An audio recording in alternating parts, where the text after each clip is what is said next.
This is the Relevant Podcast.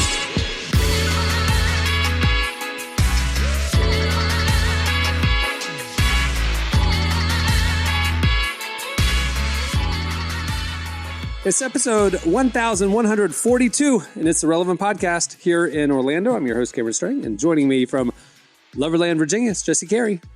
Hello, hello. From L.A., from Social Club Misfits, it's Marty. What's that? Our managing editor, Downtown Emily Brown, will be joining us next segment for Relevant Buzz, and Derek Miner is running late because he's on a call. So the show must go on. With whom? He'll join us here in a moment. Anyway, let's see. This is a Friday show. This past weekend, I haven't talked to y'all really since the highlight of my year, NBA All-Star Weekend happened. Oh, okay, that's your highlight? No, it's not. It's always a disappointment. I think it'll be really a highlight. Rough. It was terrible. It's getting worse. Can I ask one every question year? that everyone's talking about this one thing, and I did not watch it, but they're talking about how when Steph Curry was shooting, that some guy kept making a comment, and they're like, I can't believe this guy decided to cancel his whole career off this one comment. He kept repeating. What happened there? Kenny the Jet Smith, he's a commentator for TNT, former NBA champion, point guard for the Houston Rockets. He and Reggie Miller, who's famous shooter from the Indiana Pacers, were doing the color commentary during a special event on NBA Saturday night, which was like the Rising Stars competition, and then a skills challenge, and then not Rising Stars, that was on Friday, sorry. It was the skills challenge, it was the three-point shooting contest, and the dunk contest. In between the three-point contest and the dunk contest, they had a special event where the two best shooters in the world, Steph Curry and Sabrina Ionesco, she plays for the New York Liberty. All right, well, Derek's here. Hey, Derek. Derek just joined us. The show must go on. We already started without you, buddy. Hey, what up? We're talking about All-Star Weekend. So Sabrina, I think her name is Ionesco. She plays for New York Liberty. She's the best shooter in the WNBA. So they had a one-on-one competition, a shootout, to name the all-time best shooter, right? So she goes first. She is shooting a WNBA ball from the NBA three-point line, okay? And then Steph was going to shoot an NBA ball from the NBA line. So what they were saying during the thing, Steph ended up winning. She did amazing. Yeah. She shot better than the guys in the three-point competition. Yeah. So she did great. Kenny was talking during the competition like this is rigged against Sabrina. We should level the playing field and have her shoot from the WNBA line, which is a little bit closer, and then Steph has to shoot from the NBA line. Just like in golf, there's two different tees. It acknowledges the physical differences between men and women and arm strength. Okay, that's the point he was trying to make. Reggie was then making a joke about like, why are you trying to not say everybody's equal? Why are you trying to make it girls' rules versus boys' rules? Why don't you just let it be equal? And Kenny was like, I'm for Sabrina. I'm saying this is putting her at a physical disadvantage. Like she shouldn't be having to do it. So it was totally misconstrued. That's because Reggie is a goofy. Like I watched that whole thing, but I'm like, Reggie, you're just making hot takes. Like they were just wild hot takes for no reason. Like logically, if the woman has played college basketball, pro basketball with the same ball and at the same length, she's definitely going to be at a disadvantage shooting with a heavier ball from further away. That's not. She shot with a WNBA ball, but she had to do it from NBA distance. What Kenny was saying was, let's let her shoot in her normal environment, right? Yeah. And Reggie tried to make it say, because he said, well, she could shoot with a heavy ball from the same distance that Steph was shooting from, creating a hot take out of something that isn't even hot take worthy. It's just logic. If I've done something my whole life and I'm in a competition, it makes more sense for me to continue doing the thing that I've done my whole life the way I've done it. Yeah. I'm not gonna lie, y'all. If they don't need to have the All-Star Weekend in Indiana anymore and let Reggie, because Reggie's gonna have to do the announcing, because he was the most annoying part of the whole thing. No, it hasn't been there in like 20 years. But what a weird place to be too. Indiana's a huge basketball town. Like, sorry, yeah. No, they move the All-Star Weekend every year to pretty much whoever has a new arena or a big new whatever that, the NBA cities will bid for it. Yeah. So next year it'll be in LA for the new Clippers arena, and then it'll move to that's how it moves around. So Indiana, they host Final Fours, they host huge Super Bowls. Yeah. So they thought it would be a good town. Dude, it was snowing. It was gross the entire time. The funniest thing to me was during the actual All-Star game, they did like the celebrity cam to like show like the stars are out for NBA All-Star game, whatever. And there's always huge stars. Literally, they showed a couple of retired players, Guy Fieri and Bill Murray. That was it. That was it. Nobody wanted to go to Indiana for All-Star Weekend. Babyface was there. Like he was the biggest draw. I do. Speaking of hot takes on All-Star Weekend, okay. Yeah, I'm a long-time dunk contest fan. Okay, ever since I was a kid, and the dunk contest goes through these ebbs and flows where you have like the Michael Jordan years, then you had the Vince Carter years, then Dwight brought it up a notch, and then there was Aaron Gordon, Zach LaVine in 2016. Yeah, but it goes through these massive dips because here's the thing. There's only so many ways to dunk a basketball. Okay. I mean, I think we've established that at this point. Like, there's only so many ways the human body can contort itself and put a ball through a rim. So what the dunk contest has become is basically just people jumping over stuff and dunking a ball. In-game dunks, jumping over things. That's basically what this year's was. It started years ago with Blake Griffin jumping over a Kia, right? Like as part of a Kia promotion. The person who won this year jumped over Shaq. Okay, even Aaron Gordon's year, he jumped over the Magic mascot stuff on a rotating hoverboard with a ball in his hand. So that's what the dunk contest comes. Like so I've been thinking about this. Yeah, and I've been thinking about this a lot since the dunk contest. Dude, Marty, this year they had one guy who was regular height put another guy on his shoulders to then hold the ball and they jump over. They had Shaq come out. Then they had Kai Sinnott, the little streamer who's like 4'3" anyway, sit in a folding chair, and he had to like jump over him, and like was just like nothing. Anyway, everybody was jumping over stuff and then doing very disappointing dunks. They thought the wow factor would be I jumped over the thing. So here's the idea I had as I'm watching this and just realizing what this has become is that, we're in a golden age thanks to streaming. Like streamers are always looking for cheap content that people will binge. So we're in a golden age of like novelty game shows like Floor is Lava, Is It Cake? Yeah, Wipeout, stuff like that. We are in peak novelty game show.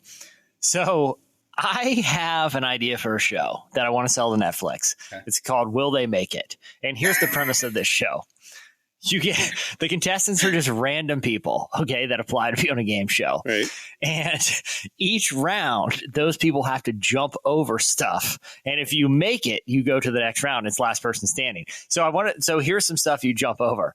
Like a shopping cart full of groceries. A person driving around on a go-kart. Okay. Several large wedding cakes. Some are for distance, like a kiddie pool. That's a good one. Maybe two Food kiddie is always pools. good. The risk of getting dirty is always good. Yeah. How about this? A live pony. Hold on, real quick. Those. When you go to the mall and like for some reason like the master Lego person is in town and they build like a landscape of New York City. Yeah, you got to jump over one of those. Maybe like Washington D.C. because they have Washington Monument right in the middle. You guys ever been to Fuddruckers with a big piece of meat that's hanging in the window? We're going to put that, and they're going to have to dunk on it too. A collection of very valuable antique lamps.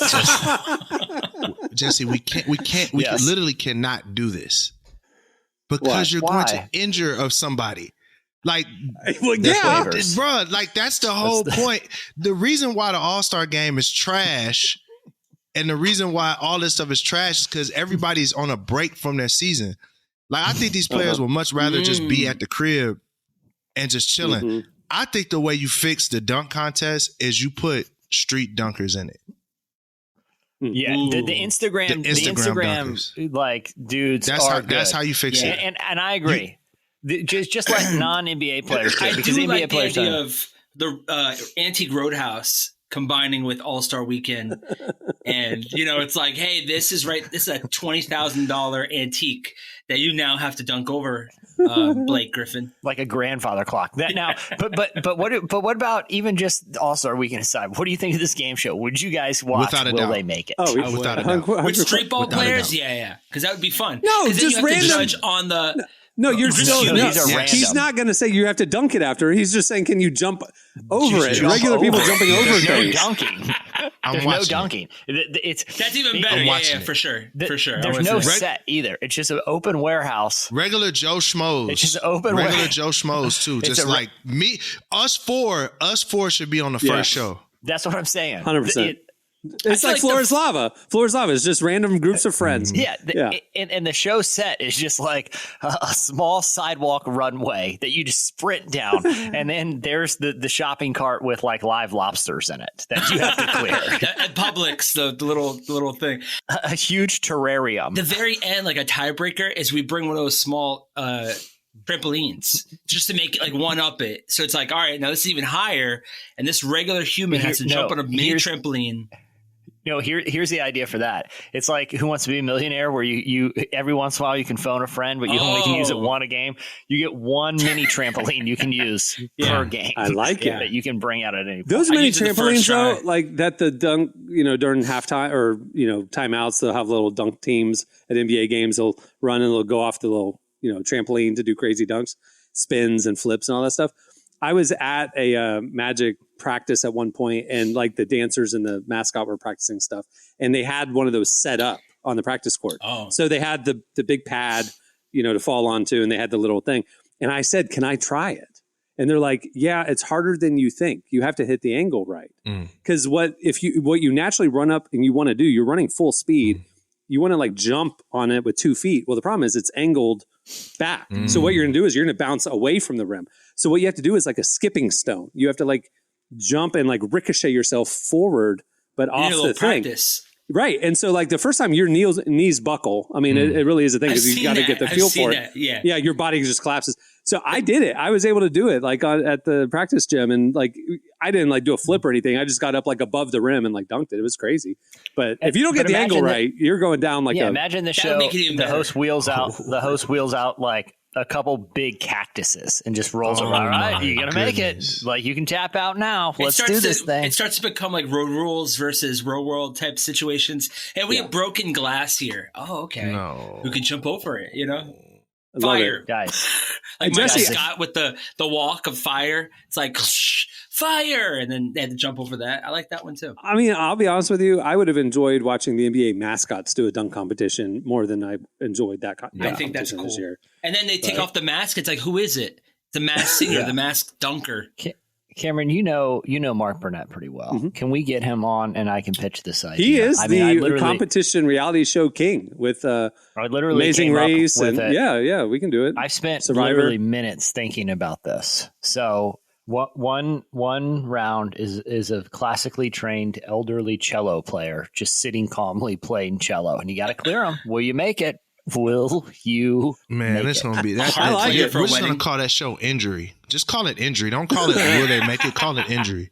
What would you call it? What would you really call it besides Injury? What would be a great name? He said, Will They Make It? Injury or... You just get a random 43-year-old guy who just works down at the Amazon delivery factory. He's out there. He's got stretch. He's running. He's gonna pull his hammy like before he even gets to the jump. That's the point. I think that's. I got a better name for it. Hold my beer. Oh my! That's the name of this show. That's a good one, man. Jesse, you honestly, one thing I noticed about Jesse, he always comes up with a good game show. He's an idea guy. Mm-hmm.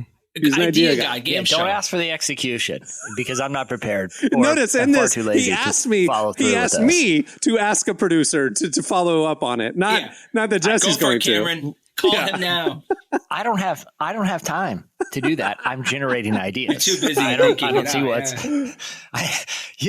I'll let someone else figure out the things like that. I just want the recognition and the monetary reward for it. I would like other people to do the actual work. Yes, that is a good way to live life. So I think that's fair.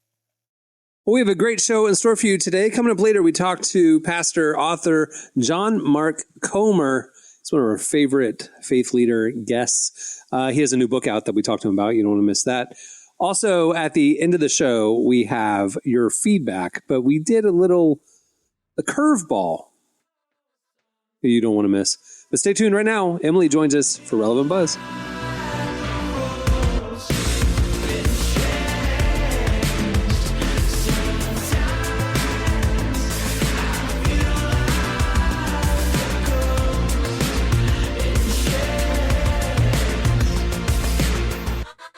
You're listening to Crosses. The song is Invisible Hand.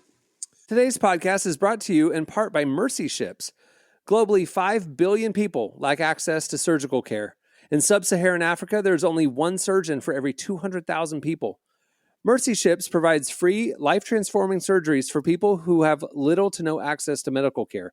They help the blind see, straighten twisted limbs, remove deadly tumors, treat cleft conditions, and so much more.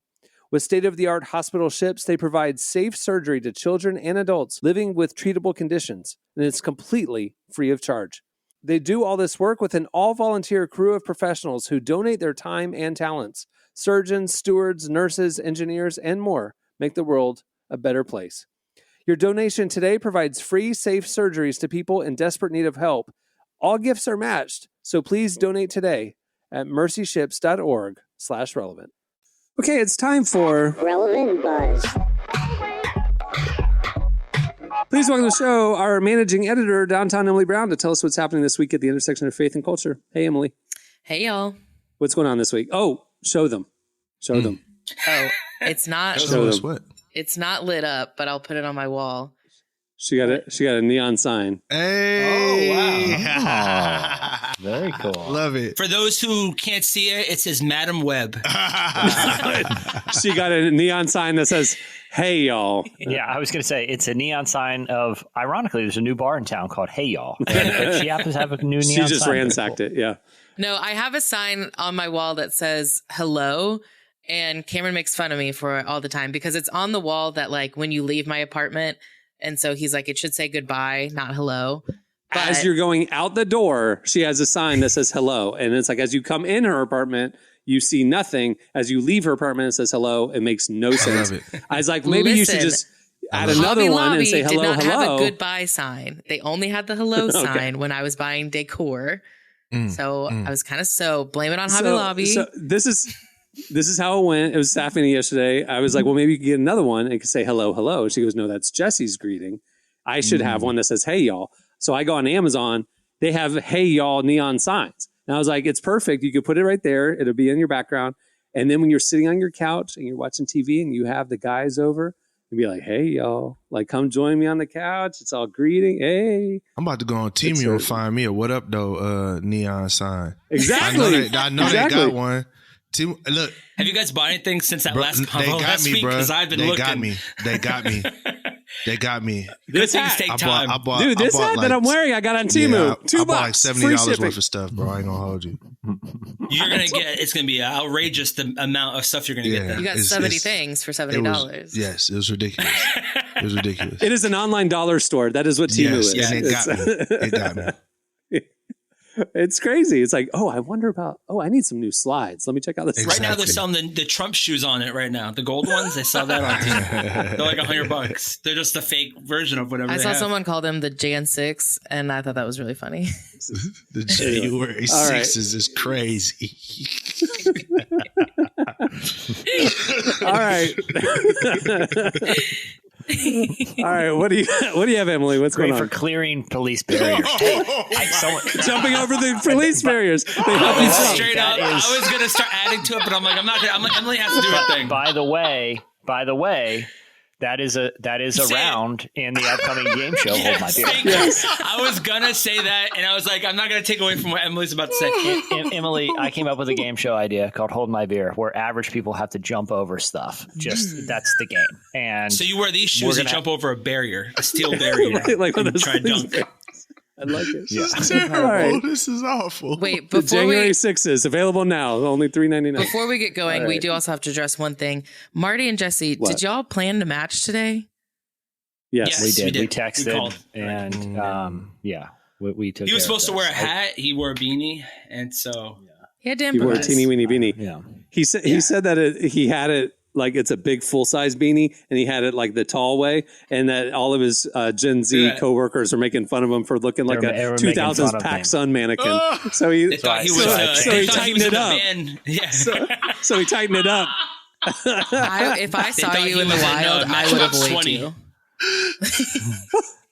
They thought he was a barista. They didn't even know he worked there. This is ridiculous. Someone at work said, "Hey, how's the new job at Tilly's going?" Oh man, that's savage. Rough. Just walking in, you're just like, my head was cold. I needed a haircut. I threw on a teeny weeny beanie. Leave me alone. I grabbed this on the way out of the door. There's nothing but savages here. Got it from Temu. You're good to go.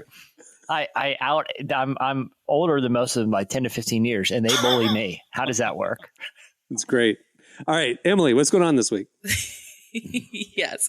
There is a new study that came out this week called the Global Faith and Entertainment Study. It's from the Faith and Media Initiative, and the goal is to find out consumers and decision makers' perspectives on how current entertainment media treats, themes of faith, religion, spirituality. There's a lot we could dive into. It was a really, really interesting study. But the biggest one that caught my eye is that 82% of Americans said it is important that the entertainment industry improves their portrayals of faith to make them more accurate. So 4 out of 5 Americans think entertainment media does a bad job portraying faith in the right way. Of course, that is absolutely true. I'm shocked that 80% said that they want to see more faith in entertainment when, what was it that we said a few weeks ago? 40% of Americans have no religious affiliation.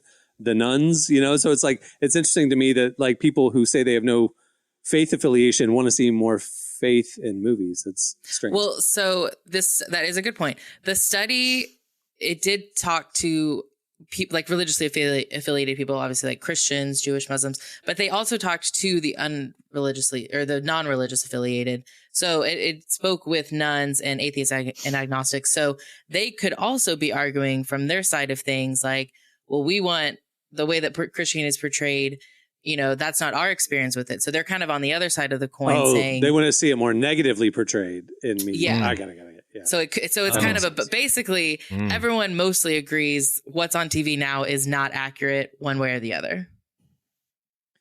Yeah. Wearing they do a church service and the guy's wearing a Catholic priest collar. There's a black gospel choir behind them, and then they have like people who look like jars of clay leading the worship band. It makes no sense. It's an amalgamation. No sense. Yeah.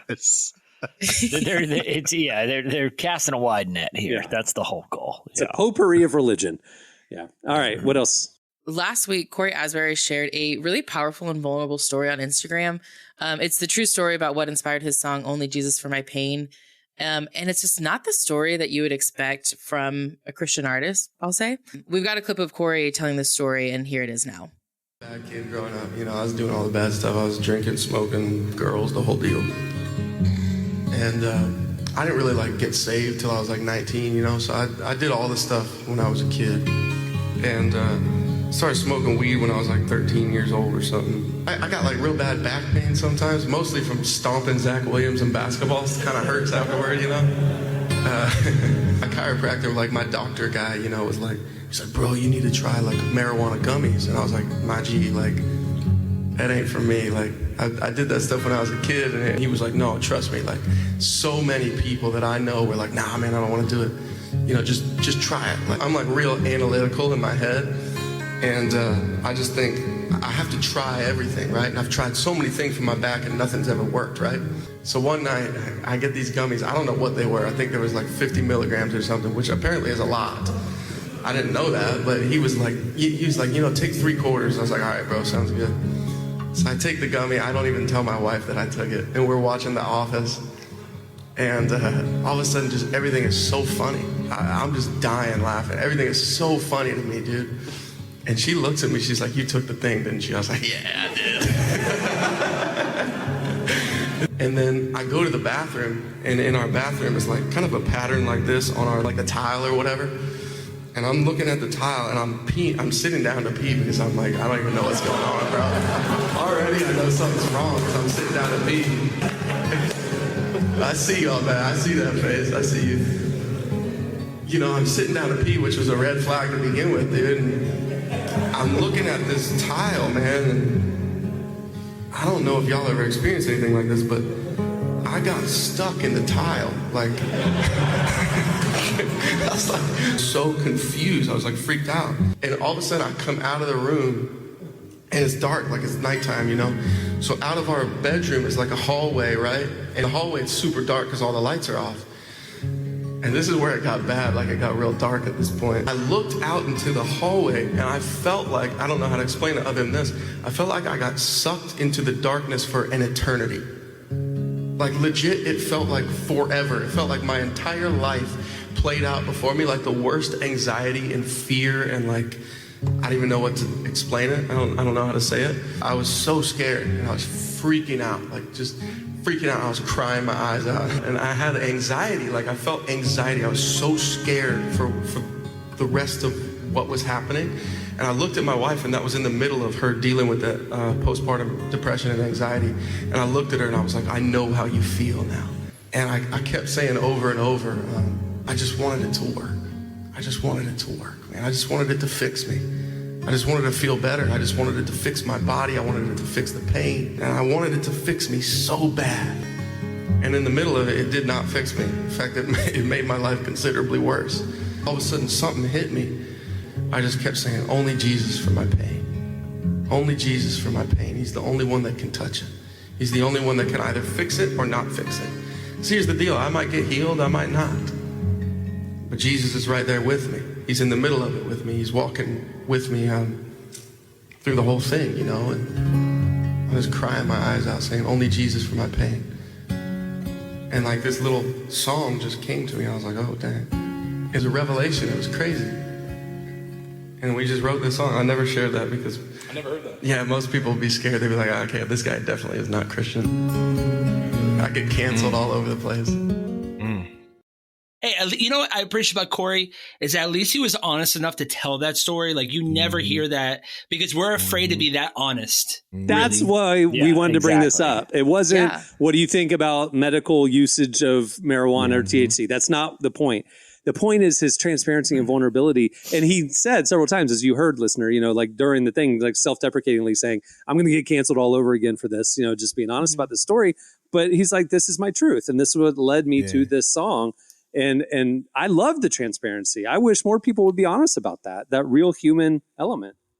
Well, especially people who are, and not to get on a soapbox here, but especially people who are in professional ministry. Yeah. Like, I think all of us know people or have known where they will do and say things away from the spotlight that they would never, you know, they would be terrified if like their congregants or social media found out. And it's like, dude, one, nobody really cares anymore about you. This is the human experience, right?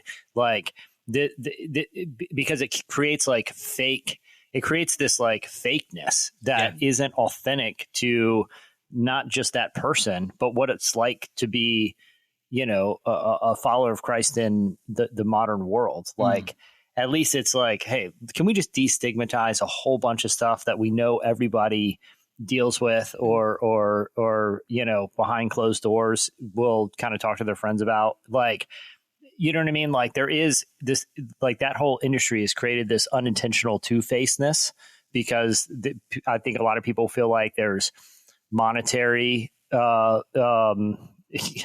incentives to hide part of their true selves, or you know, they might lose part of their influence, but at least it's like, look, you know, I would tell my friends this story, so I'm just going to tell other people. You know what I mean? Like, I feel like that is, in my opinion, a positive thing. I think per usual that Christians are having their Christians are always late. And I think per usual, we're having our 2020, 2021 moment in faith. Like we're ramping into it. Like I feel like in 2020, 2021, when quarantine was happening, the rest of the world was just like, forget it, throw it. All bets are off or whatever. And I feel like we're finally coming into that place where the church is kind of ready to have more open conversations. I think it's because the bubble's shrinking a little bit and it's not as curated anymore. Like we've kind of had our wounds open for the world to see. So I think now people are saying, well, hey, since all bets are off, let me just be honest, because I think my honesty may actually help people. And I think that this is a great time. I've been saying this for the past year. I think that the world is ripe for revival with honest faith. I think that the people that are going to lead the next generation are going to be the people that do what Cory just did and said, hey, let me be vulnerable really quick and tell you that, hey, this is how God met me in this moment of craziness, right? So, Jesse, do you remember that we would like be planning out the next issue of Relevant? We'd be in the hot tub. We'd be super high on heroin. And we would just be talking about. I do. It was such a strong drug to start. Bro, you went from 0 to 1,000. That's a hard drug. Whoa. It was very concerning, and there was an intervention. But we were honest about it. At least our inspiration, That's how the psychedelic issue started every October. All right. What else do you have, Emily?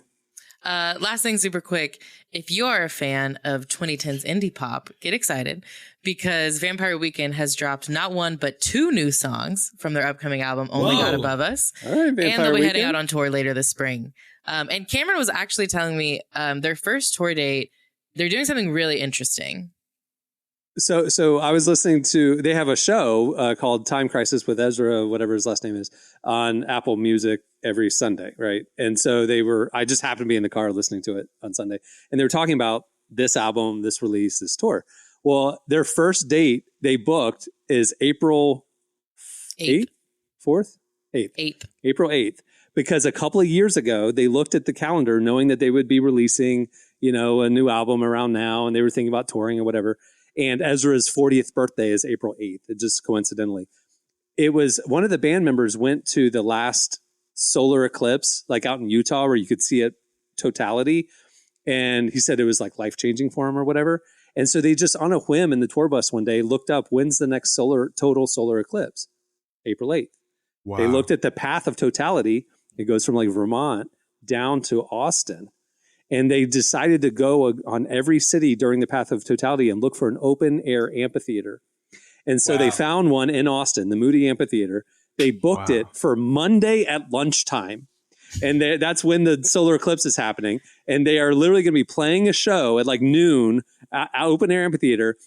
Right when the solar eclipse happens, they're going to stop for the 4 minutes, let everybody soak it in, and then they're going to continue their outdoor concert and then celebrate his 40th birthday that night. I was how genius is that?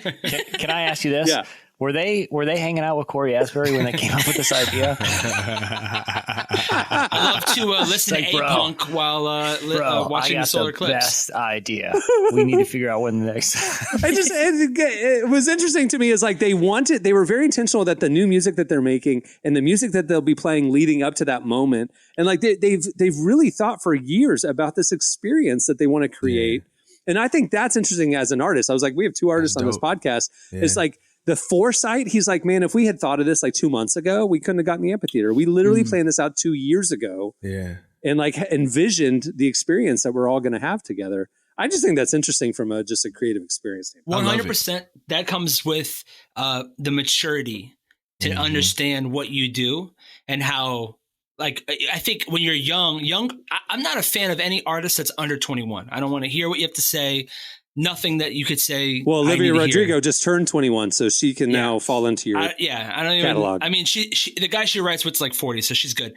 But I think that I think that like the maturity. I think personally, music is kind of shifting to have more of a mature feeling because I think hip hop has become so like it's really made it watery and it's like what are people saying? And people really do want content. They want something that they could take with them and share or something to connect to. So that is just maturity, musician at its finest because they're thinking ahead. Like young artists aren't really thinking like that, but they're trying to create this experience. I'm all for it. I now want to hear these songs. Yeah. Thanks. Well, we'll play one in the next break. Yeah. I think it's interesting too. Like, I feel like I saw this on a TikTok the other day, but people were talking about there's a lot of new younger artists, typically, especially ones that blew up on TikTok. They don't really have like a stage presence. Like they don't understand like how to create like a concert experience. They just get out, sing their songs and then walk out. Like I think it was the video of Ice Spice at like some like a Spotify Best New Artist. And it was rough. And people were like, DJ. It was just a little small DJ board, and that's all it was. It was just like one little laptop, and it was just, you could see a picture of it. It's just plugged in. There's nothing to it. It's just, believe it or not, the last 2 years, like we stopped getting booked as much because these new guys are blossoming and they're doing so good. And then we started getting booked even more in 2022 and 2023. And I was like, why are we like all of a sudden getting everything? And when I would talk to a lot of promoters, they're like, I try to get a lot of these new guys. They don't even have a 25-minute set. All their songs are 1 minute and 39 seconds. Yep. And it's a little bit, and they don't have any type of message, and they don't even know how, but they have, their Instagram is like tons of hundreds of thousands of followers, but they're only good behind a camera, in front of a camera. They're not good in front of 75 hundreds, thousands of people. So a live show is an actual art. Like, it's not like making content, and a live show takes as much time as developing your music career in the studio. Like knowing how to feel the crowd out, knowing how to create moments beforehand. Like, it's a whole art. That's why some people are great live, but they're awful in the studio, and vice versa, because they're two different muscles. They're not the same muscle. So yeah, Ice Spice is bad in the studio and live, so it just kind of works out. Just kidding. But the social media part is also a muscle too. So I mean, she's figured it out. Like, she's great. She's figured out how to make money. All right. Yeah, listen, she's in the box during the Super Bowl. We're all hanging here doing bottle. Talking about her. Do you think that was like a press thing? Do you think that was a press thing, by the way? I mean, Cam, you probably know. It's always. Like her being with Taylor Swift, and like, was that like all planned? What do you guys think? They're supposedly friends. They've done a song together, but so they Hollywood. In friends. theory, they're friends, but who knows? I'm very curious to see what Taylor Swift and Ice Spice actually have in common. Exactly. I feel like every camera optic is curated mostly. I mean, when you say camera, like a lot of the camera optics are curated at the All-Star games and all those things. They're not going to leave that up to chance, right? I mean, Guy Fieri knows what he's doing when he shows up to the All-Star weekend. He knows where to sit to get on camera. He's got that maturity thing. He's good. The cameraman said, "There's nobody here. Who's here?" Guy Fieri's like, "Hey, guys." My wife had a really good observation when we were watching that, and they cut away to Guy Fieri several times. She was like, he's just stuck with that hair for life, right? Like, he has no choice. Him and Ellen DeGeneres. Because if it... Yeah, because if he cuts it, he's not recognizable. Yeah. Like, it doesn't matter. Like, this is it for the rest of his life, unfortunately. All right, well, that'll do it for Relevant Buzz. Make sure to check out relevantmagazine.com every weekday, where we are covering the intersection of faith, culture, and everything in between. Thanks, Emily. All right, stay tuned. Up next, John Mark Comer joins us.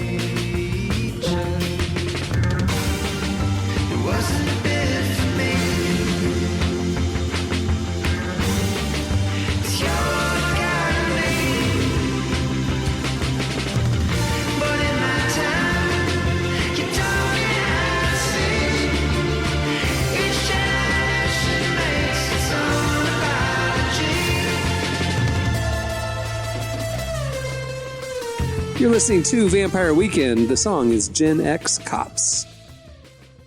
Well, today's show is brought to you in part by the new book, God, the Science, the Evidence. We talk a lot about faith, but how often do we talk about science in the same breath? You might be surprised to discover just how deeply the two actually agree. For centuries, science has been used to dismiss the idea of God, but today an intellectual revolution is underway. Modern discoveries in physics, cosmology, and biology are consistently revealing the same truth. Creation isn't an accident. That profound reversal is what engineers Michel-Yves Bolloré and Olivier Bonassi investigate in their international bestseller, God, the Science, the Evidence. This book is a rigorous, evidence-based critique of materialism, inviting you to explore over a dozen scientific, philosophical, and historical domains. It shows that what was once seemed impossible, that science could point to a creator, is now supported by a vast and convergent body of evidence. With over 400,000 copies sold in Europe, this book is sparking a global debate. It's thoughtful, fascinating, and a powerful reminder that reason itself affirms the existence of God.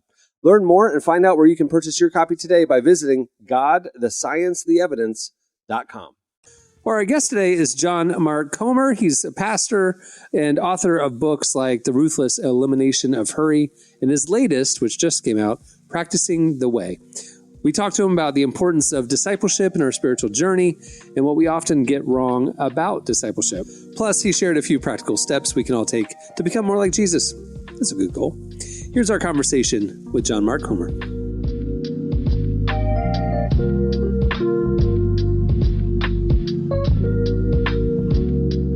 In your latest book, Practicing the Way, it's about how Jesus discipled his apostles and how that's still relevant to our lives today.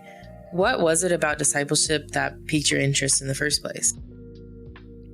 I think my whole life, this has been the animating question, as I think about the last few decades of my life and work. I remember when I first read a line from the philosopher Dallas Willard. He said in his book, The Great Omission, the greatest issue facing the world today, which is a huge statement, by the way. There's a lot of issues facing the world today, is whether those who are identified as Christians will become disciples, apprentices, practitioners of Jesus. And we live at this bizarre time in church history where there is the weirdest dynamic where in the cultural milieu of Western American church life, you can be a Christian without actually being a disciple or an apprentice of Jesus. And, for all of the talk about how America is increasingly a post-Christian nation, which you feel in some parts of the country more than others. I grew up in Silicon Valley, spent the last 20 years in urban Portland, Oregon, and now I live in LA. So all I've ever known is like 1 or 2% of the population is a Christian. But then there are other parts of the country where, most people you meet. I was in Texas recently, and I was chatting to this guy, and he said, well, here, every single person you meet is a Christian. And I had no category. He said it would be very rare to meet a non-Christian. That's how I feel about it. It would be very rare to be walking around LA and meet somebody and have them say, oh, I'm a follower of Jesus. Very rare. So it's more true in certain parts of the country than the others. But still, for all of the talk about how post-Christian America is that you really feel in LA, still 67% of Americans identify as Christians, self-identify as Christians. But a number of independent surveys, and it's really hard / impossible to measure a person's level of devotion to Jesus. But a number of surveys estimate that about 4% of Americans are actually following Jesus. And that doesn't mean they are the next Francis Chan or Mother Teresa. It just means they are following Jesus. They are disciples of Jesus. And that gap between the 67% and the 4% is where that's the shadow out of which so much toxicity comes. And so I think my life, as much of my work, I think in hindsight, sometimes you understand your life better on the other side than on the front side, has been to do whatever I can to heal that gap. And so that's a big part of why I wrote this book.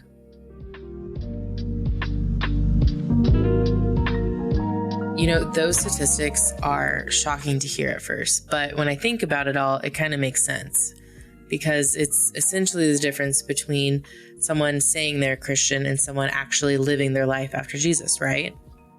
Well, and it's really important to clarify that the Christian versus disciple binary there that is intentionally provocative. Life is not that. People do not easily group into one of two black and white binary categories.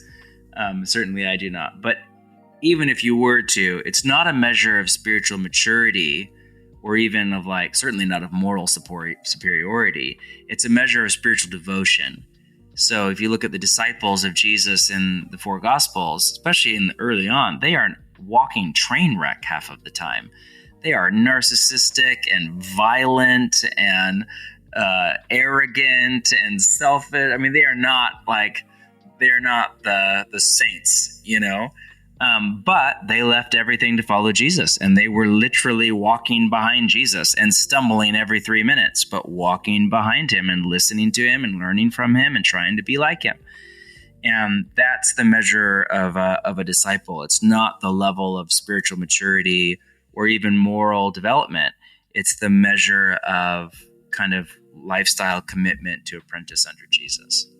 I've noticed you use the word apprentice synonymously with disciple. Is there a difference between those words?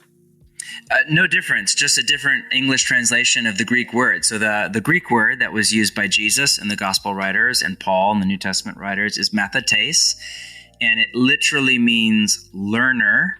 But we don't translate that way, partially because the Western style of learning or model of education is a very like Enlightenment information based. So a learner or a student is another way you could translate mathetes. We think of like, oh yeah, a college or a university where like you go to class 3 days a week and you sit through a 50-minute lecture and you take notes and you memorize the right answers and there's a test at the end. And if you pass it, you get a grade and a certificate at the end. Like that's not the model of learning.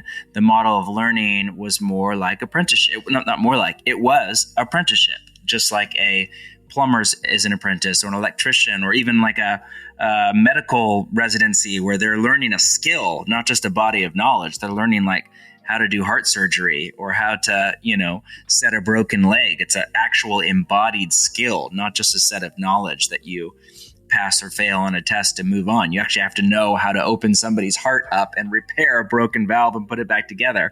It's actually, you have to become a kind of person and develop a skill to do that. That's a different type of learning.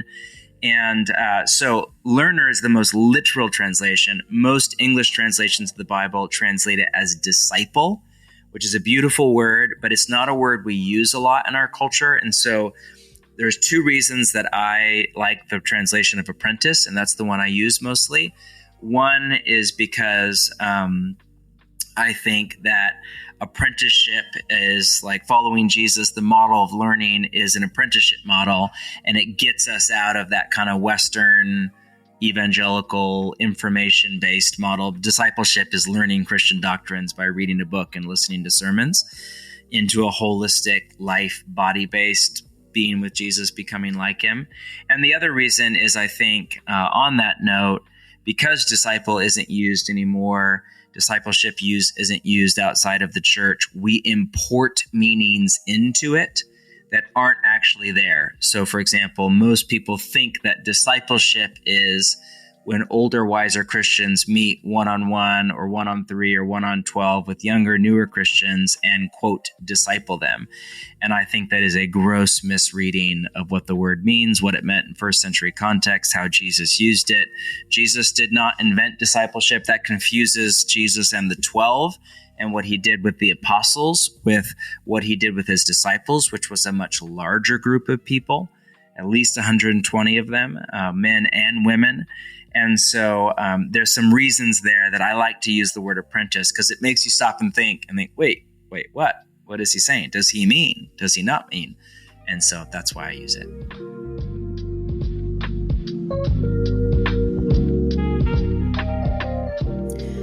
I'd love to know, once someone realizes that they haven't quite been living as an apprentice of Jesus, what are some practical steps they can take to work on that spiritual formation?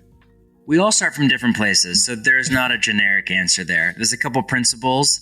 If you think about, most people in America are exhausted, stressed out of their mind. Most people are addicted to their phones, and most people are overbusy, and most people are radical individualists who are living like radical individualists, which is to say they're living like normal people in America.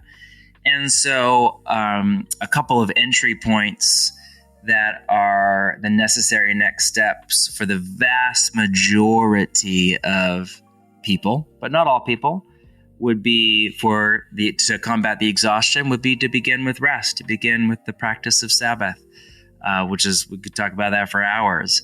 But wow, what a revolutionary way. And I think for many people today who are so exhausted, so worn down, for most people, any serious effort towards spiritual formation starts not with effort, it starts with rest. It starts not with work, not with adding in, but with subtracting, taking out, which starts with slowing down, not with speeding up. It certainly does not start with adding a bunch of spiritual disciplines on top of your already over busy, stressed out, maxed out life.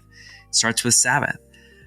For the many of us that are distracted and addicted to our phones, It begins with a real attempt at digital discipline and really beginning to take seriously a life of prayer, and prayer of the more contemplative variety, of embracing things like silence and Lectio Divina, just the prayerful, slow, unhurried reading of Scripture with Jesus, and sitting quietly before God, and really having firm boundaries around our relationship to our phones and digital life.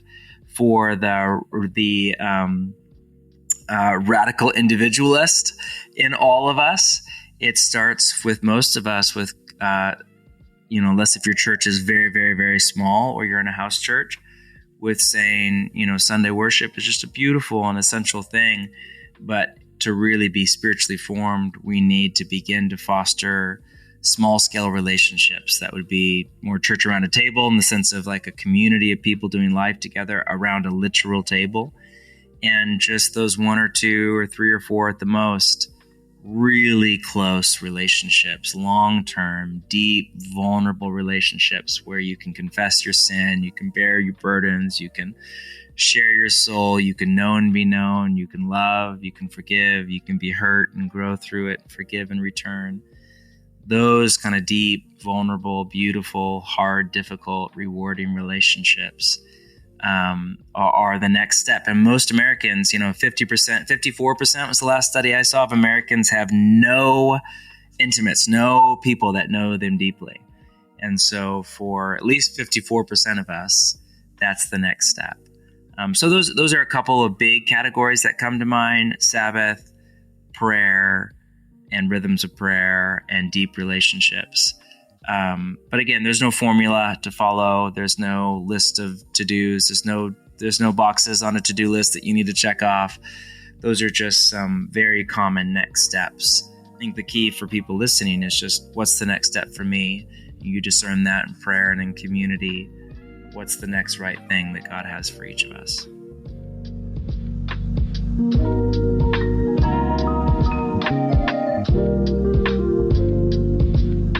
That was John Mark Comer. Make sure to check out his brand new book, Practicing the Way. It is available now. All right, stay tuned. Up next, it's your feedback.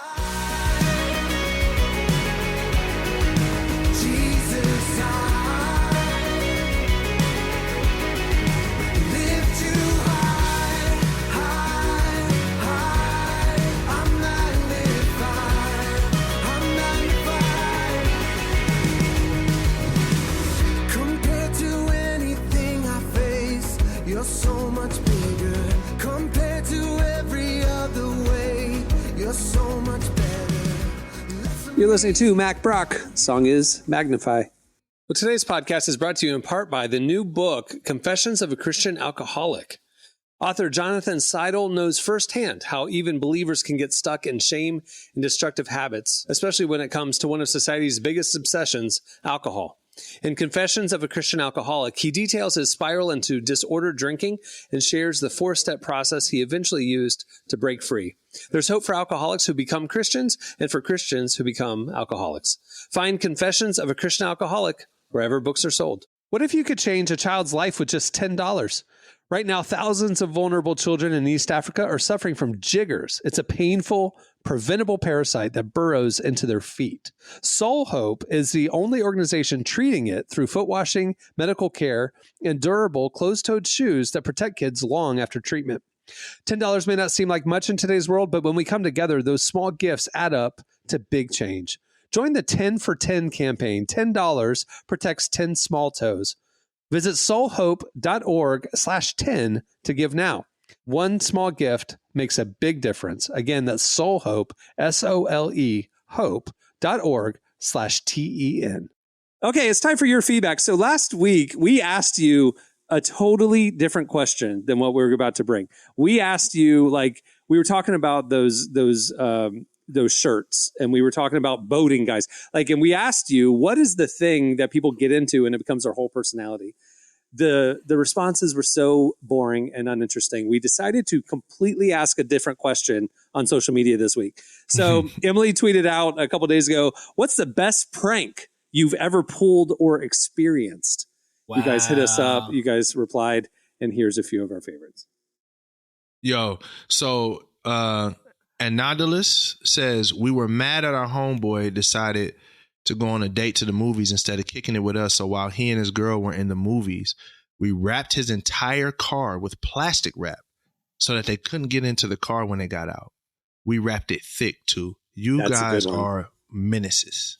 That's because he's not going to have a knife on him to like cut through the plastic wrap. Like they're stuck. See, I feel like there's an age where you associate pranks with just borderline vandalism. Like, look, we threw eggs at this person's grandparents' house. What a prank. No, it's like, no. Grandpa's out there, washing it off the next day. Yeah. They didn't do it. Won't that mess up the paint on the car? I mean, I'm not a car guy, but if you leave it during the sun, yes. If you leave it during the sun and the plastic kind of melts and there's weird warping, yes. At night during the movies for an hour, Greg says when he was in college, he received a package from a state he'd never visited from a sender whose name I didn't recognize. The box contained an urn full of ashes and a letter asking me to take care of Aunt Irma May. Wow. Oh my God. That's great.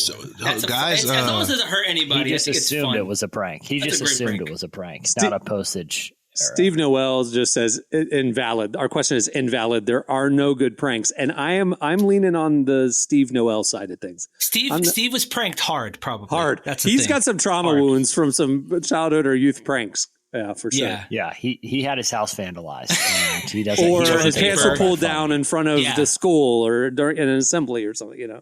He's like, not only are pranks not cool, but I don't trust the postage system. I was supposed to care for the ashes of my great aunt, and I've never seen her again since the package went in the mail. I got this one. I was catfished in college. My roommate supplied details about my day to a secret admirer from whom I kept getting dorm mail. Wow, that's... Ryan Plain said that. I have to admit, and I will. This is me purging my sins. After college in the late 90s, I went and worked for some Christian magazines. One was an alternative music magazine called Seven Ball. It doesn't exist anymore, but it was in the height of like the ska, Christian rock era, that kind of stuff. Yeah. Okay.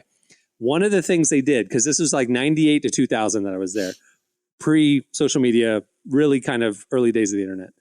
One of the things that they did is they had a page in the magazine called Pen Pals, and you would send in your mail, like your address, and like a little sentence about what you're into, what bands you're into, whatever. And then other fans of those bands could like write you, and you could like actually have literal pen pals. Okay.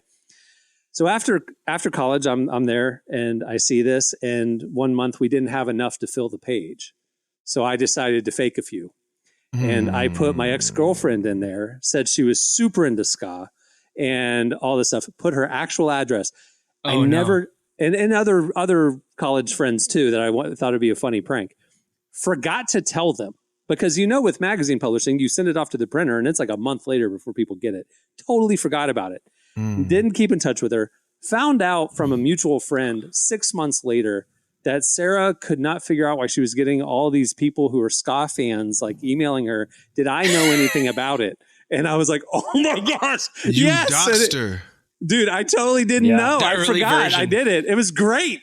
It was the best prank ever because I totally forgot about it. Villain, ironically, bro. she got really into the OC Supertones after that. Real big in the Supertones after that. Anyway, she was the most non-ska person ever. That's awesome. You're a villain. You are a villain. Hey, that's the only time I've done it, and that was like, I thought it was funny. Jesse, have you ever pranked anybody? Oh, I used to. I mean, I used to do it all the time.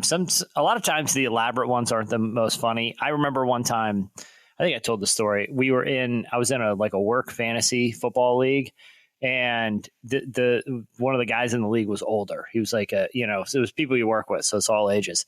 And he was like, hey, you guys got to chill with the message board post. The email address I use for this league is like the family email. And my wife is getting all, she doesn't want to keep getting all these fantasy emails. I'm like, for one, just get your own email address. Yeah, like this isn't like the 90s where your household. He got caught doing something online, and she's like, we have shared accounts now. You know what I'm saying? I signed him up for so many cat media related emails. You'd be shocked at how many like cat magazines, how many pet care sites there are for cats. I mean, and then I did it in waves too, because I didn't want him just to get all this cat email at once. It was like, I wanted him to unsubscribe, and then I'm going to find like 15 more unsubscribe. And it would go on. I mean, and I never confessed to it either. I never even mentioned it. It was just the psychological thing of just knowing he's going to hit with the next wave of cat emails. He thought he unsubscribed, but they're just wave after wave after wave for the entire fantasy season. I like ones that I just lay my head at night and think about. I don't need the payoff personally. Jesse, you know?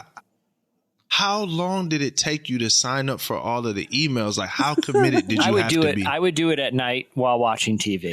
Like, it was very easy. He's like mad at the family because of you, Jesse. Like, he's yelling at his wife and kids. I had a spreadsheet of which ones I'd already signed up for. I'm tired of these cat emails. I don't care about cats. You did not have a spreadsheet.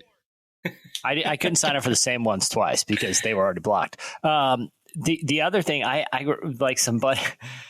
I had friends in high school who would just do like weird pranks. Like they had a club called the Night Rangers, and they would just go do really weird pranks. And they would buy like a straight up tree and plant it in somebody's yard in the middle of the night. So when the person woke up, there's like a new tree like in their yard. That's a good harmless prank. That's the good stuff. It was just, but it was very like they had a whole process, like 2 shovel guys, 1 guy with the tree, hurry up and just get out of there like 4:00 in the morning. And then when they come, there's a brand new tree right in the middle of the yard. Amazing. You know, it was just next level weird stuff. Cameron, one of the ones that we both did was, and this is for anybody out there who goes to like a diner, there's something called Touch Tunes. And so Touch Tunes, basically you buy credits on your phone and you can send any song to play into the entire restaurant. And the cook was really upset because I kept playing Sweet Caroline. And I played it 9 times back to back. And people in the back, it was like late at night. So people in the back are like, ba, ba, ba, you know, and everyone, he's just losing his mind. He punched the machine. He's trying to figure out how to unplug it. Nothing works. So those are like the harmless pranks I like to do as well. I still literally, there's this hipster bar that my brother hangs out at a lot downtown. And we were hanging out there one night and I got the account set up. And so I randomly, if I know he's there, I'll send Creed to the jukebox and just awesome. Like a whole 30-minute set of Creed, which is the opposite of the scene of guys that are there. Can you take? It's great. Oh man, it's so many. I feel like we need to keep this one going and ask it again for real. Yeah, let's follow it up. Tell us again your best prank that you ever pulled or experienced. I know you have some youth group ones because like my youth group years, I pranked quite a bit. I would sneak out in the middle of the night and suds, fountains, teepee houses. We wrapped my youth pastor's house. I worked at a shipping warehouse, and so I got access to those big rolls of plastic wrap that they did their car in, and we wrapped his entire house in it. Like wow.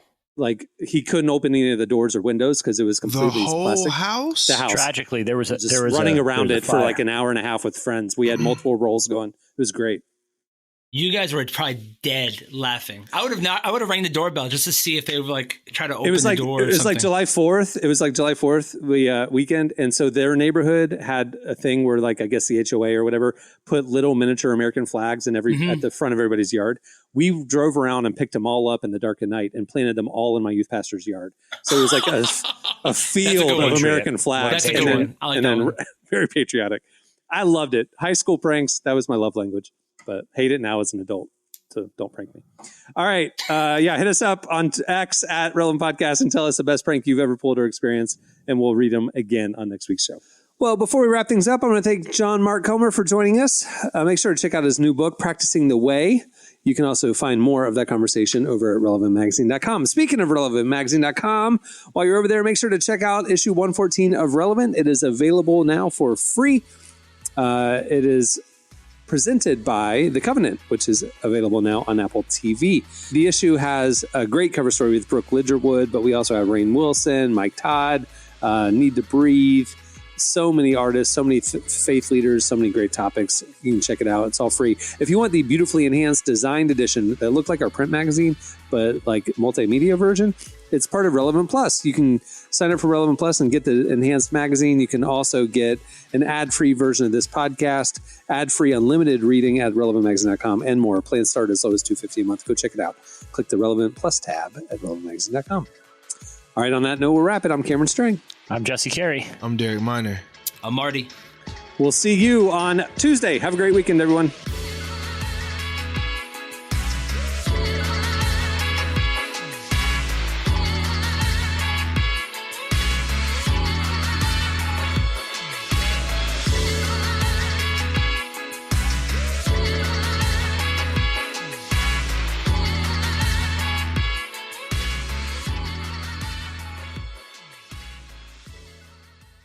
I signed him up for so many cat media related emails.